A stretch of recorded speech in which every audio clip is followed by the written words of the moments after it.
네, 고유정 기록의 이유 이렇게 제목을 붙여봤습니다. 그야말로 고유정은 재판에 넘겨졌지만 범행 수법 등이 속속 알려지면서 충격을 주고 있는데요. 특히 다른 범죄자에게서 찾아볼 수 없었던 특이점들이 드러나고 있습니다. 시신은 찾을 수 없도록 유기했는데 각종 범행 흔적을 일부러 남겨놓은 듯한 그러한 모습이 포착되고 있습니다. 서 기자, 일단 사진을 그렇게 범행 당시에 많이 찍었다면서요? 네, 그렇습니다. 사실 고유정의 기록에 우리가 주목을 해야 하는 이유는 당시 범죄 현장을 재구성할 필요가 있기 때문입니다. 검찰 수사 과정에서 고유정 휴대전화에서 사진들이 발견이 됐습니다. 그런데 그 전 남편이 숨진 당일에 사진도 발견이 됐는데요. 네. 그러니까 지난 5월 25일입니다. 이 사진의 내용을 재구성하면 이렇습니다. 고유정이 이 전 남편과 아들에게 이 저녁 식사를 준비하는 듯한 사진인데 이 카레의 모습이 보이고 그 옆에는 이 파우치의 모습이 이 사진에 담겨 있었던 것입니다. 네. 또 한 장의 사진도 있었는데요.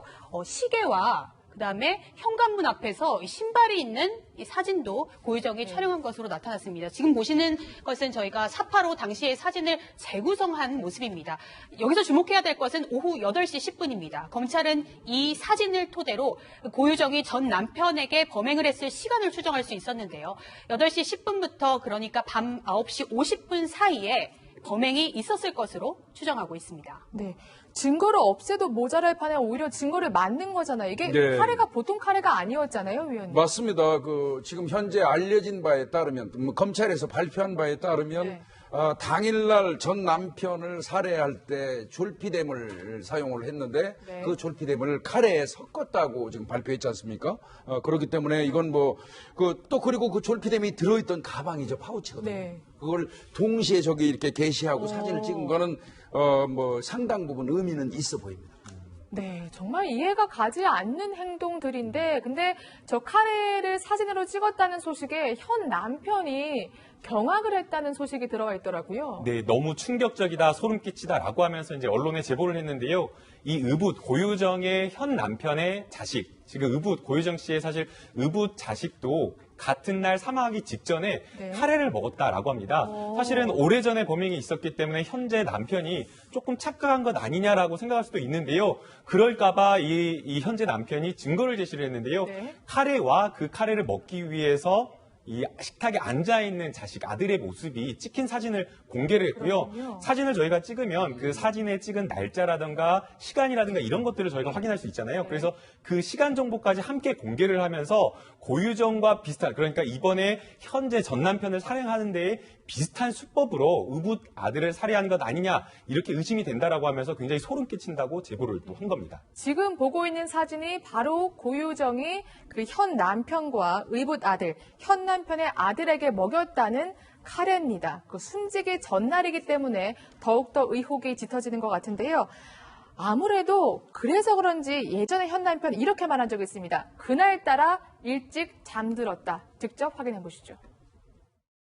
우리 아이에 대한 진실을 꼭 밝히고 싶었습니다. 제가 빨리 잠든 건 사실이에요. 다른 날보다 빨리 잠든 건 사실이고 수사를 6월 3일에 나갔거든요. 그런데 마치 졸피뎀 하나만 성분이 검출이 안 되면 이건 아무 일도 아니다. 이게 아무런 연관이 없다. 이런 식으로 뉘앙스로 내보내십니다. 만약 저 카레에도 졸피뎀을 탔다면, 수면제를 뭔가를 탔다면 부검이나 당시 결과에 뭔가 나왔을 것 같은데 혹시 당시에 그런 성분이 검출된 결과가 있나요? 결과는 나오지 않았습니다. 그래요? 아이가 숨진 게 3월 2일인데 이후에 그 다음 날 모바일 검사를 진행했는데 약물이 나오지는 않았습니다. 부검 결과에서도 특이할 만한 점은 없었는데요. 경찰이 수사를 한 이후에 남편에 대한 채무도 역시 채취를 했지만 이 졸피뎀 성분은 나오지 않았습니다. 여기서 한 가지 짚고 넘어가야 할 게 아직까지는 이러한 내용들이 현 남편의 주장일 뿐이라는 겁니다. 어떤 경찰 수사나 이런 것들로 나타나지는 않은, 아직까지는 확인되지 않은 사실이지만 일단 현 남편의 주장은 이렇습니다. 우연의 일치치고는 조금 이상하다. 음식이나 그런 방법들이 비슷하지 않냐. 이렇게 주장하고 있기 때문에 경찰 역시도 이 부분을 집중해서 들여다볼 것으로 예상됩니다. 혹시 아이는 3월 2일 숨졌는데 그 다음날 모바일 검사가 현 남편과 아이에 대해서 이루어지거든요. 혹시 조금 늦게 검사를 했기 때문에 그런 건 아닐까요? 위원님? 아니요. 졸피뎀 성분은 적어도 아마 제가 알기엔 7일에서 10일 정도 잔류량이 있는 걸로 알고 있거든요. 그렇군요. 그렇기 때문에 이 모발을 그 다음 날 숨지고 바로 채취를 했다면 졸피뎀 성분은 나오는 게 맞습니다. 네. 아직까지는 현 남편의 주장이기 때문에 저희도 조심스레 재심만 할 뿐 어떠한 결론도 내지 않겠습니다. 변호사님, 또 수면제와 관련된 기록이 또 하나 있잖아요. 사진뿐만이 아니었어요. 네, 그 고유정 씨의 자택에서 네. 현 남편이 이제 직접 가서 제출했던 증거인데요. 그 고유정 씨가 사용했던 파우치, 네. 그 파우치 내에 물티슈가 있었습니다. 네. 물티슈 뒤에 보니 약국에서 처방받은 처방전에 대한 스티커가 이제 붙어 있었고요. 그렇네요. 그래서 그것을 통해서 약 일주일 전 정도, 이 사건 발생하기 일주일 전 정도에 이제 수면제를 처방받았다는 내역이 확인된 것입니다. 네, 지금 저 스티커 보니까요. 5월 17일이라고 되어 있고 7일분 되어 있거든요. 근데 5월 17일 하면 제주도 가기 전이잖아요. 그렇습니다. 예, 바로 전 남편을 살해하기 8일 전, 네. 제주도 가기 직전, 5월 18일 날 아마 제주도로 가는 걸로 알고 있는데요. 네. 5월 17일 날 충북 청주 자택에서, 이제 그 병원 그 처방전을 받은 다음에 이 집 근처에 있는 한 20km 떨어진 곳에 가서 그 약국에서 이제 네. 그 처방전에 의해서 받았는데 10mg짜리 7알이라고 해요. 일치하는데요? 네, 맞습니다. 그래서 저거는 분명히 제주도로 가기 직전에 고유정이 처방받은 약은 명백한 것 같습니다. 네, 왜 이렇게 기록을 다 남겼을까? 그런데 이렇게 수면제 기록을 남긴 것뿐만이 아닙니다. 서 기자 보니까 배 위에서도 사진을 찍었다고요. 네, 이유를 알 수 없는 이 수상한 기록들은 계속됐습니다. 네. 앞서 5월 25일, 그러니까 범행 당일에도 고유정이 휴대전화로 사진을 찍었다고 말씀을 드렸는데, 이 사진은 이 완도행 여객선에서도 계속됐습니다. 이 고유정이 완도행 여객선을 타서 그곳에서 일단 시신을 유기한 것으로 알려졌죠. 그런데 검찰이 확보한 휴대전화 사진에는 이런 내용들이 발견됐습니다. 먼저 시신이 담긴 캐리어가 촬영이 됐고, 또 고유정이 여객선 갑판에서 바다를 향해서 또 촬영을 한 모습도 사진이 담긴 겁니다.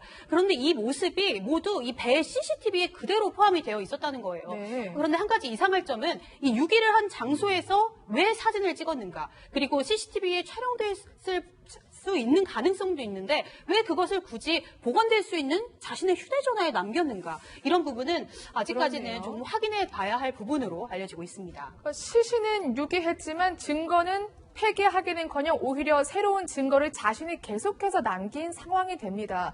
이쯤 되면요, 고유정이 도대체 왜 사진을 찍었는지 궁금해지는데요. 고유정 기억이 파편화됐다면서 진술도 거부해왔잖아요. 범행 전후 잔뜩 기록을 남긴 심리, 저희가 전문가에게 직접 들어봤습니다.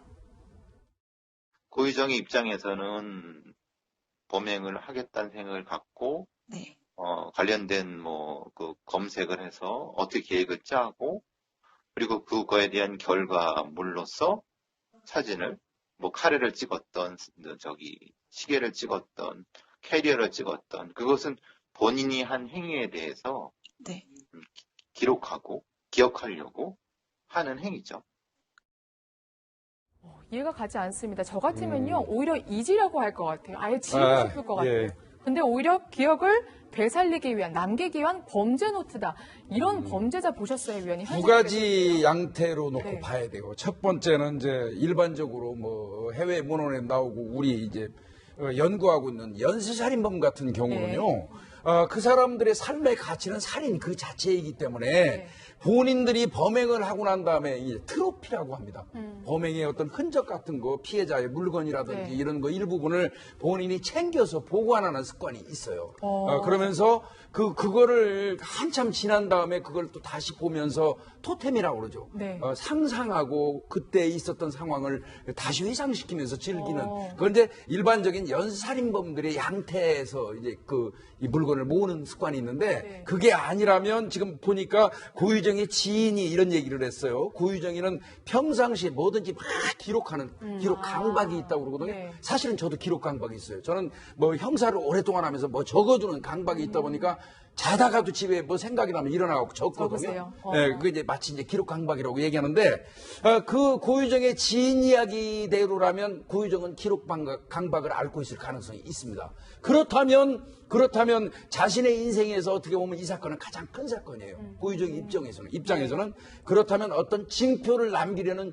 시도는 했을 가능성을 저는 배제할 수는 없다고 봅니다. 네. 깊이 있는 분석을 해주셨는데 결국엔 이런 기록들이 고유정의 발목을 잡은 셈이 되는 거죠. 네, 그렇게 될 수밖에 없다고 생각이 드는데요. 고유정이 지금 이 범행에 빠져나가지 못하는 증거들을 스스로 기록해 둔 것이고요. 네. 지금 뭐 경찰이 1차적인 어떤 수사를 잘해놔서 충분히 뭐 공소 유지를 하는데 문제가 없지만 대개 이제 검찰이 공소장을 쓰게 되는 경우에는 범행 사실을 구체적으로 좀 특정하게 되어 있습니다. 그래서 범행 일시라든가 장소라든가 이런 것들을 특정하는데 사실 지금까지는 추정에 불과했는데 지금 나온 고유정의 찍은 사진들에 의해서 구체적인 어떤 시간까지 그리고 장소까지 특정할 수 있기 때문에 좀 더 공소장을 명확히 할 수 있을 것 같습니다. 네, 이런 명확히 하는 것뿐만이 아니라 뭔가 고유정의 잔혹성이라든가 이런 걸 법정에서 인정받는데도 좀 도움이 될까요?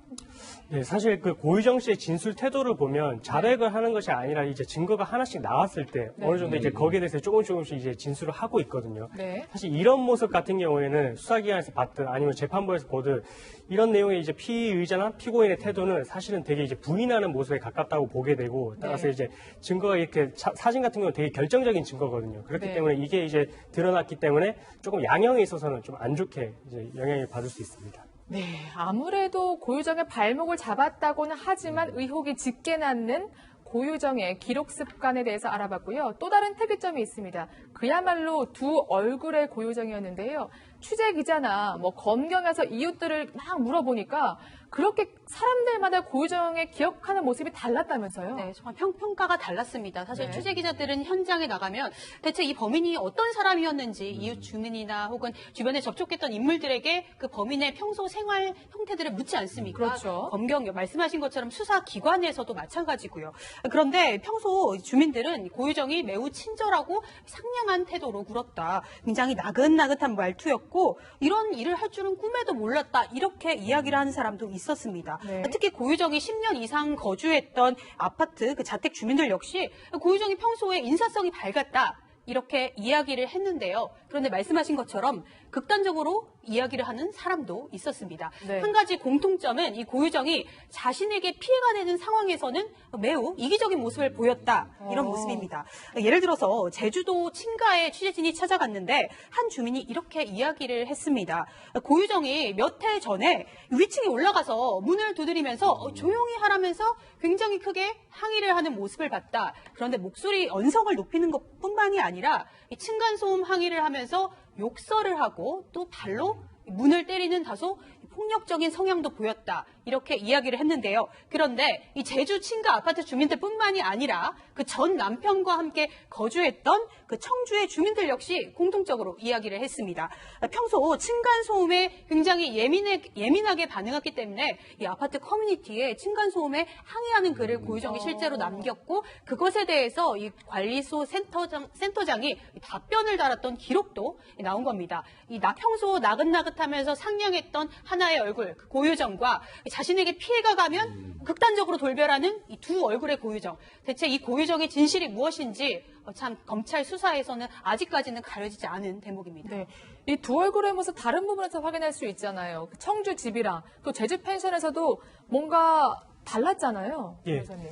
사실 숨지기 전에 전 남편의 변호인을 통해서 이제 들은 내용에 의하면 고유정 씨가 그 본인의 빨래라든지 설거지라든지 집안일에 대해서는 조금 소홀히 했다라고 해요. 그래서 네. 이제 숨지기 전 남편이 그 모든 일을 도맡아서 했었다고 하는데 근데 사실 이 사건이 일어난 후에 이제 모습을 보면 되게 계획적이고 치밀하다라고 생각이 되는 게 표백제를 이용해서 범행 현장을 인닉하는 모습을 네. 보였거든요. 사실 이런 모습을 보게 되면 고유정 씨의 평소의 생활 태도와는 완전히 정반된 모습이 있지 않았나 이렇게 생각이 또 되기도 합니다. 원래 평소에 좀 지저분한 사람도 범행 은폐할 때는 허점이 드러나지 않도록 그렇게 철저하게 하나요, 보통? 그러니까 평상시에는 변호사님 말씀하신 것처럼 자기가 먹은 음식도 안 치워서 네. 음식이 뭐 쓰레기 방에서 냄새가 이제 쓰레기 날 냄새가 정도. 날 정도라고 네. 했잖아요.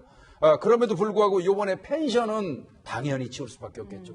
그것도 표백지까지 동원하고요. 심지어는 배관을 통해서 나가면서 배관이 씻겨 내려가도록 하는 그 중성제까지 샀잖아요. 네. 그러니까 이거는 완벽한 어떤 증거인멸을 목적으로 청소한 거라고 봐야 되겠죠. 예. 네, 알겠습니다.